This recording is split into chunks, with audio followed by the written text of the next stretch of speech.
What is up, everyone? Furiosa, a Mad Max saga, is the brand new film from the insane mind of George Miller, starring Anya Taylor-Joy and Chris Hemsworth. This movie serves as a prequel and a spin-off to Mad Max Fury Road, and we now get to witness it. You see what I did there? And I'm very happy to say that I have now seen Furiosa, and with that being said, we have a lot to talk about. If you're new around here, what's going to be happening today is I'm going to be giving my spoiler-free review, so you can relax. No spoilers here. And then I'm going to be giving my star rating at the end, so make sure you stick around for that. But as always, before we dive in, make sure you smash like and then subscribe if you're new here. A like, a sub, a comment, it all helps me a ton in the algorithm, guys. And so if you help me out, I just want to promise that there's going to be a place waiting for you in Valhalla. But Furiosa, a Mad Max saga, has finally arrived, and I think I can speak for a lot of people when I say that this was one of the most anticipated films going into 2024. And why is that, you ask? Well, I'll tell you why. It's because Fury Road is a freaking masterpiece, and this is the closest thing we've gotten to it in a little while. Even if you're not a fan of the original Mad Max films, Mad Max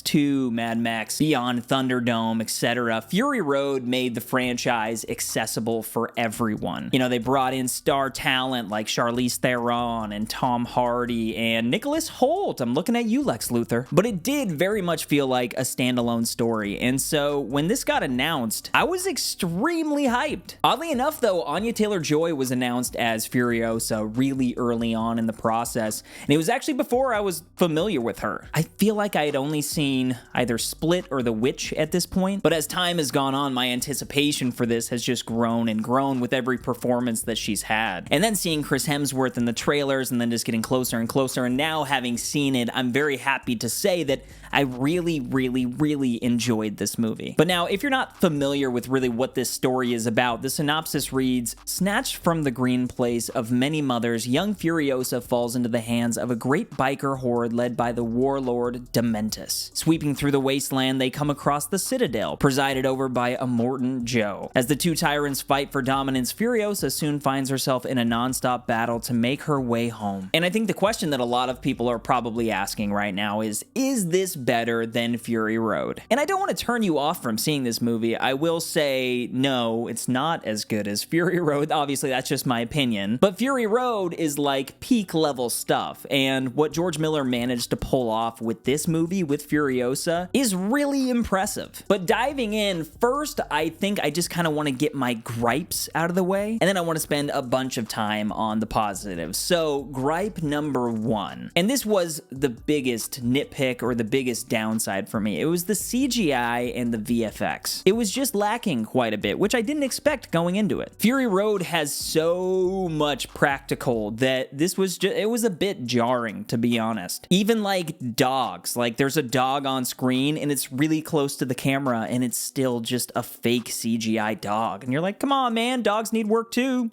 Like, why aren't we using a real dog? I didn't understand it. They could have used Tootsie. She's really cute. She's right over there. I don't know if you guys can see her. But there are also a lot of like these long distance shots where it almost feels like they're trying to hide the amount of CGI that they're using, but they're just not quite getting away with it. And so, I don't know, that's just one of the things that was kind of pulling me out of the movie. It honestly reminded me a ton of like The Lord of the Rings, The Two Towers, the Battle of Helm's Deep, when it shows like those distance shots of all the Uruk-hai coming in, you know, marching in, and it's all clearly animated, but that was made in 2002, and this is 22 years later. I don't know, you get the feeling like they could have done a better job with some of that stuff. I do, however, understand that the scope and the magnitude of this movie is massive, and so you gotta make things work as best you can. But literally the only other problem that I had with it was probably just how long it took to get going. Fury Road throws you right into things, like immediately, and this was very much the opposite. Kind of a slow burn, but it does pay off, and I think upon the rewatch, it's gonna pay off even more. I think the funny thing about the slow burn is just that there's an even younger version of Furiosa being shown, and with how long things take, at a certain point, you're kind of like, is Anya Taylor-Joy even like in this movie? Is she ever gonna show up? But then she does, and I'll use that to kind of pivot into the really good things about this movie. And there is a lot of it. If you put the CGI stuff aside, or even with it, this film is just a visual feast. Some of the shots are absolutely unbelievable. Massive explosions and set pieces with some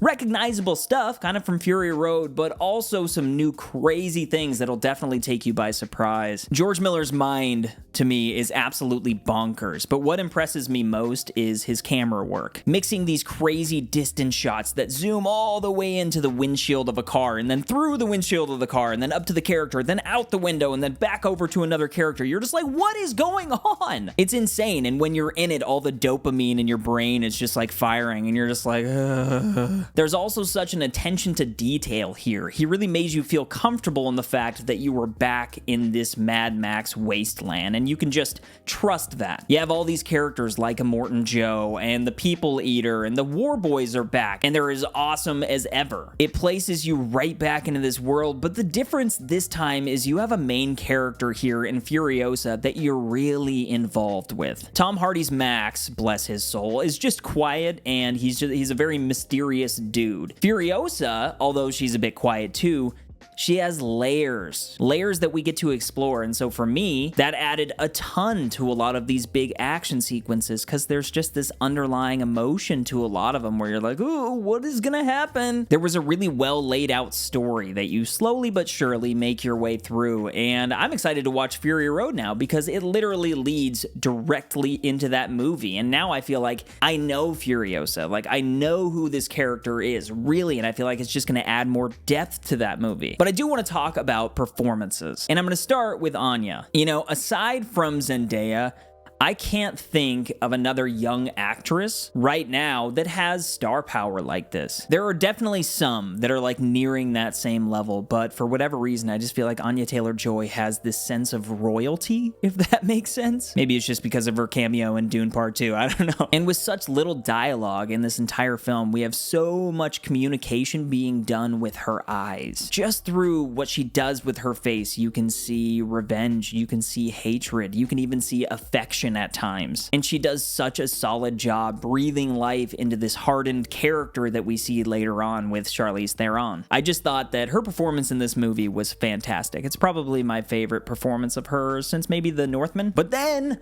on the other side, lady and gentlemen, let's get to the freaking standout here, Chris Hemsworth. And I'm here to confirm that yes, this man can act. We all love him as Thor, and we've all seen him in other roles as well, and we know that he can act, but I'm just trying to say, like, this role felt like exactly what the dude needed. This was a role that allowed him to just go for it, and he did, and it worked. His character's name is Dementus, and as the synopsis said, he's kind of the opposition. I mean, this movie is taking place in a wasteland, so everybody is a little bit crazy. But him and Furiosa are very much at odds throughout the entire film, and he's just like this insane Joker-esque dude who doesn't care about anything and is just over the top with everything. His face does look a lot different as well. When you're watching this film, you're just like, dang, I mean, it's mostly just like in the nose, but I'm happy that they did that because the prosthetics really just made his performance sink into this film, and you stop thinking about Hemsworth and you start thinking about Dementus. And guys, I'm going to go out on a limb here, and I'm going to say